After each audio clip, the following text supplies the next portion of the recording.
Hey guys, welcome back to our channel. Today என்ன recipe பார்க்க போகிறோம் அப்படின்னு பார்த்தீங்கன்னா, இறால் பிரியாணி தான் செய்ய போகிறோம். இந்த இறால் பிரியாணி செய்கிறதுக்கு முன்னாடி நம்ம சேனலை இப்போ தான் ஃபஸ்ட் டைம் பார்க்குறீங்க அப்படின்னா சப்ஸ்கிரைப் பண்ணிவிட்டு பக்கத்தில் இருக்க பெல் ஐக்கானை கிளிக் பண்ணுங்கள். அப்போ தான் நம்மளோட வீடியோஸ் வரும். இந்த மாதிரி டேஸ்ட்டான இறால் பிரியாணி எப்படி செய்யலான்னு பார்க்கலாம். ரொம்பவே உதிரியாக பாருங்கள், எவ்வளோ அழகாக இருக்குது. இந்த இறால் பிரியாணியை நான் சொல்கிற மெத்தடில் செய்யுங்க, கண்டிப்பாக அழகாக டெக்ஸ்சர் கரெக்டாக வரும். வாங்க வீடியோக்குள்ளே போகலாம். ஃபஸ்ட்டு ஒரு பவுல் எடுத்துக்கோங்க. நான் ப்ரானை ஆல்ரெடி கழுவி வச்சுருக்கேங்க. அதை சேர்த்துக்கலாம். ஃபஸ்ட்டு என்ன பண்ணணும் அப்படின்னு பார்த்தீங்கன்னா, ப்ரானை ஊற வைக்க போகிறோம். மசாலாஸ்லாம் போட்டு ஊற வச்சுட்டு அதுக்கப்புறம் தான் நம்ம பிரியாணி செய்ய போகிறோம். அது கொஞ்சமாக மஞ்சள் தூள் சேர்த்துக்கோங்க, 1/4 ஸ்பூன் மிளகாய் தூள் சேர்த்துட்டு கொஞ்சமாக தயிர் சேர்த்துக்கோங்க. சேர்த்துட்டு நல்லா மிக்ஸ் பண்ணி ஊற வச்சுருங்க. இப்போது ஒரு மீடியம் சைஸ் வெங்காயம் 2 வெட்டி வச்சுருக்கேன், 2 தக்காளி கட் பண்ணி வச்சுருக்கேன், கொஞ்சமாக தயிர் எடுத்து வச்சுக்கலாம். அதுக்கப்புறம் புதினா ஒரு கைப்பிடி, கொத்தமல்லி இலை ஒரு கைப்பிடி எடுத்து வச்சுருக்கேன். காரத்துக்கு ஏற்ற மாதிரி மிளகாய் எடுத்து வச்சுக்கோங்க. அப்புறம் பிரியாணி மசாலா எடுத்துக்கோங்க. 1/4 ஸ்பூன் சோம்பு எடுத்துக்கோங்க. பிரியாணி ஸ்பைசஸ் எடுத்துக்கோங்க. அப்புறம் கொஞ்சமாக கேஷ்யூ நட்ஸ் எடுத்து வச்சுருக்கேங்க.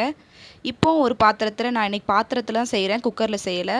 பாத்திரம் நல்லா சூடானதும் நெய் சேர்த்துக்கலாம். நெய் சேர்த்துட்டு கொஞ்சமாக எண்ணெய் சேர்த்துக்கோங்க. சேர்த்துட்டு பிரியாணி ஸ்பைசஸ் எல்லாம் சேர்த்துட்டு சோம்பும் சேர்த்துக்கோங்க. சேர்த்துட்டு எண்ணெயில் நல்லா வறுத்துக்கோங்க. நல்லா கலர் சேஞ்ச் ஆனதும் ஆனியனை சேர்த்துக்கோங்க. சேர்த்துட்டு இந்த மாதிரி நல்லா வதக்கிக்கோங்க. வெங்காயம் நல்லா கலர் சேஞ்ச் ஆகணுங்க, அப்போ தான் பிரியாணியோட டேஸ்ட் நல்லாயிருக்கும். இப்போது ஒரு ஸ்பூன் இஞ்சி பூண்டு பேஸ்ட்டு சேர்த்துக்கலாம். சேர்த்துட்டு இந்த மாதிரி நல்லா மிக்ஸ் பண்ணிக்கோங்க. நல்லா வெங்காயத்தோட இஞ்சி பூண்டு பேஸ்ட்டு மிக்ஸ்ட் ஆகணுங்க. இந்த மாதிரி மிக்ஸ் பண்ணிவிட்டு நல்லா வதக்கிக்கோங்க. இப்போது கொத்தமல்லி புதினா உள்ளே சேர்த்துக்கலாம். மிளகாயும் சேர்த்துக்கோங்க. நான் 2 மிளகாய் கட் பண்ணி வச்சுருந்தேங்க, அதையும் சேர்த்துக்கிறேன். சேர்த்துட்டு இந்த மாதிரி நல்லா மிக்ஸ் பண்ணிக்கோங்க. நல்லா மிக்ஸ் ஆனதுக்கப்புறமா தக்காளி சேர்த்துக்கலாம். நான் 2 தக்காளி இந்த மாதிரி நீளமாக கட் பண்ணி வச்சுருந்தேன், அதையும் சேர்த்துக்கலாம். சேர்த்துட்டு நல்லா அந்த மாதிரி வதக்கிக்கோங்க. தக்காளி நல்லா வதங்கி வரணுங்க. நல்லா வதங்கி வந்ததுக்கப்புறம் தான் மசாலாஸ் எல்லாமே சேர்க்கணும். 1/4 ஸ்பூன் மஞ்சள் தூள், 1/4 ஸ்பூன் மிளகாய் தூள், 1/2 ஸ்பூன் கரம் மசாலா சேர்த்துக்கோங்க. இப்போ ஆல்ரெடி எடுத்து வச்சுருந்த ஹோம்மேட் பிரியாணி மசாலாவையும் சேர்த்துக்கலாம். சேர்த்துட்டு இந்த மாதிரி நல்லா மிக்ஸ் பண்ணிக்கோங்க. மசாலா எல்லாமே தக்காளி வெங்காயத்தில் நல்லா மிக்ஸ்ட் ஆகணும், அந்த அளவுக்கு நல்லா வதக்கிக்கோங்க. பாருங்கள், நல்லா வதக்கியாச்சு. இப்போது தயிர் சேர்த்துக்கலாம். தயிர் சேர்த்துட்டு நல்லா எல்லாத்தையும் மிக்ஸ் பண்ணிக்கோங்க.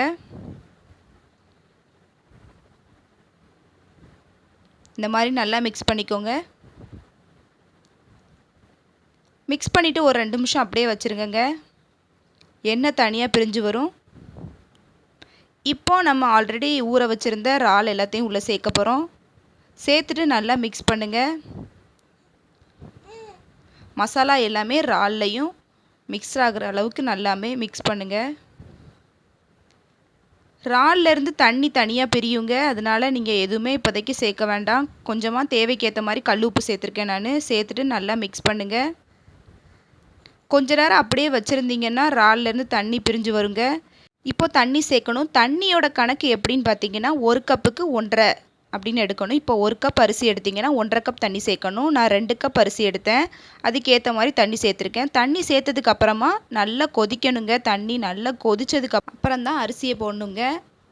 முன்னாடியே போட்டுறாதீங்க, டேஸ்ட் அவ்வளோக்குள்ள நல்லா இருக்காது. நல்லா கொதித்ததுக்கப்புறம் இப்போ நான் அரிசியை சேர்த்துக்கிட்டேன். சேர்த்துட்டு நல்லா அந்த மாதிரி மிக்ஸ் பண்ணுங்கள். அதே மாதிரி உப்புமே ஃபஸ்ட்டே சேர்த்துருங்க. கடைசியில் சேர்த்திங்கன்னா அடி பிடிக்கும், ஃபஸ்ட்டே சேர்த்திங்கன்னா அடி பிடிக்காமல் நல்லா உதிரியாக வரும்.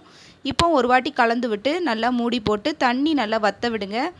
வற்றினதுக்கப்புறம் இப்போ டம் போட போகிறோங்க. நான் கீழே ஒரு தோசைக்கல்லை வச்சு மேலே இஞ்சி தட்டுற அந்த இதை வச்சுருக்கேங்க. வச்சுட்டு தம் போட்டேன். ஒரு 5 நிமிஷத்துக்கு தம்மில் வச்சுருக்கேங்க. பாருங்கள், பார்க்கவே எவ்வளோ அழகாக இருக்குது பாருங்கள். டேஸ்ட்டாக ரொம்பவே உதிரியாக வந்திருக்கு பாருங்கங்க. டெக்ஸ்சர் பிரியாணி கடையில் விற்கிற மாதிரியே அதே டெக்ஸ்சரில் அழகாக இறால் பிரியாணி ரெடி ஆயிருச்சு. எப்போவுமே வீட்டில் சிக்கன் மட்டன் பிரியாணி தாங்க அடிக்கடி செய்வோம். அதனால இனிமே இந்த மாதிரி இறால் பிரியாணி வீட்டில் உள்ளவங்களுக்கு செஞ்சு கொடுத்து பாருங்கங்க. அதோட டேஸ்ட்டே தனியாக இருக்கும். இந்த இறால் பிரியாணி உங்களுக்கு பிடிச்சிருந்துச்சி அப்படின்னா லைக் பண்ணி ஷேர் பண்ணுங்கள். உங்கள் வீட்லேயும் செஞ்சு பார்த்துட்டு டேஸ்ட் எப்படி இருக்குங்கிறத கமெண்ட் செக்ஷனில் சொல்லுங்கள். நெக்ஸ்ட் வீடியோவில் பார்ப்போம் கைஸ். தேங்க்யூ, பாய்.